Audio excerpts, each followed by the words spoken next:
What's up, everybody? It's Mitchell Berry with the Berry Team back at you again. Today we're going to be talking about what you should be looking for when you're looking at homes to purchase. So a lot of people I know have a goal to buy a home in 2023, and that's awesome. I'm excited for you guys. And so you're starting to look at homes at some point, and the question is, what should I really be looking for?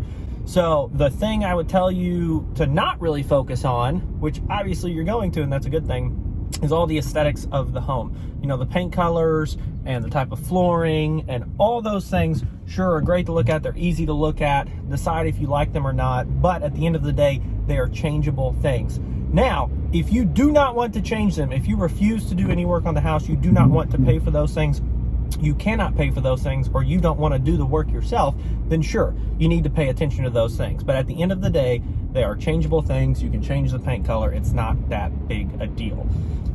What you cannot change are the things that you really want to focus on as you're looking through these homes. So those things being location. How many times have you heard someone say, location, location, location? It's true, though. You can't pick up and move a house.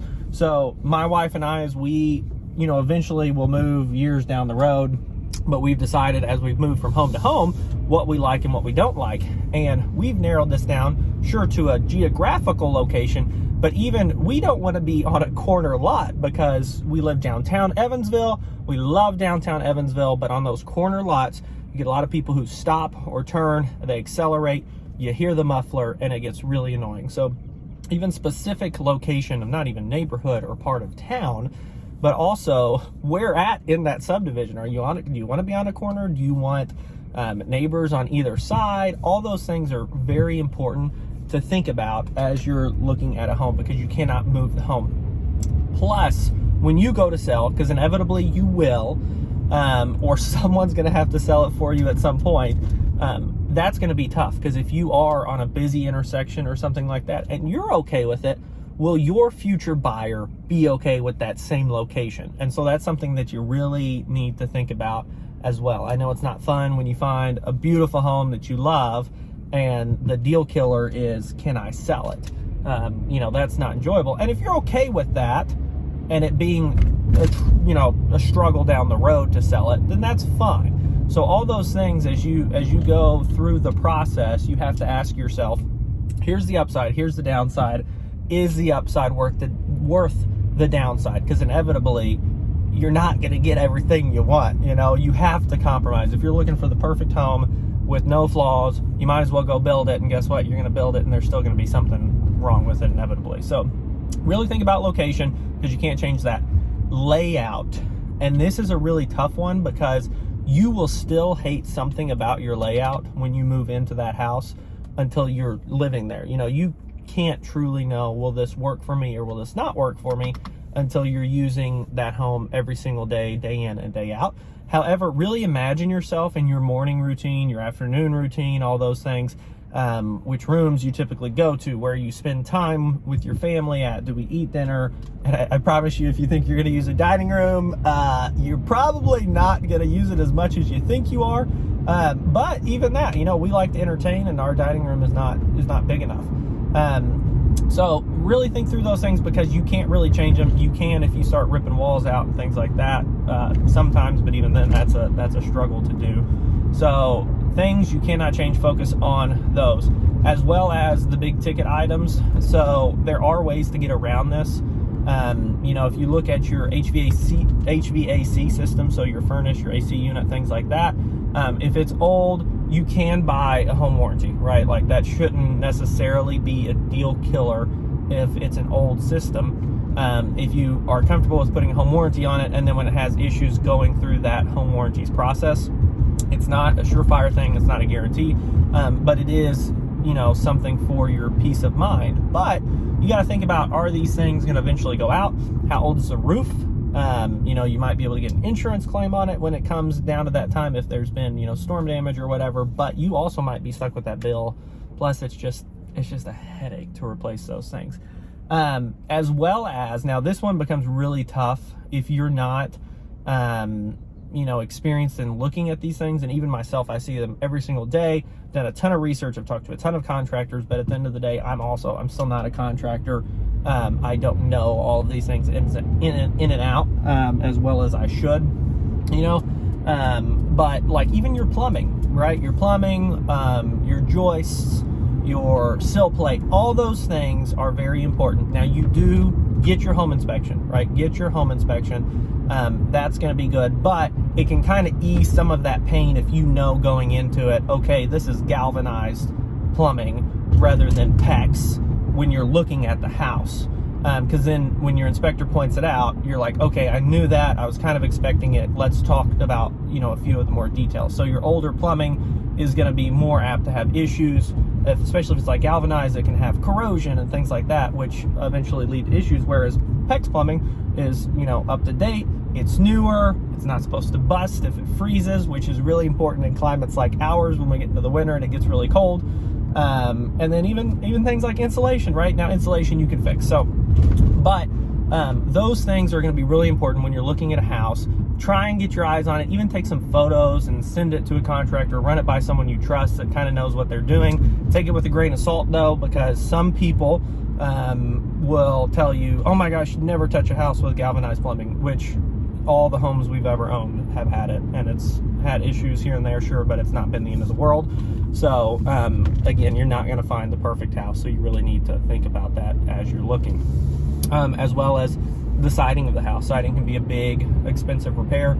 So if it's really old, you know, we've got a bunch of historic homes downtown, which we love. We own a couple of them. But that wood siding, you can't change in our historic preservation district. And wood siding is a lot of maintenance. And if you do have to replace it with something, I mean, you're going to be spending a lot of money on things like that. So what it comes down to, big ticket items, like your roof, your furnace, all those things, / just the normal day-to-day operations. So your plumbing, things like that. Location, right? And then your layout and day-to-day use of the property. So that's what, when we go in and look at homes, that's what I point out to our buyers. We get in the basement. I do not get in crawl spaces, but obviously like a basement is super easy to check out. And then as well as, you know, I mean, neighbors are important too. So if your neighbors around you, if they're clearly going to be issues, I hate to say it, but that might be something to avoid a house over.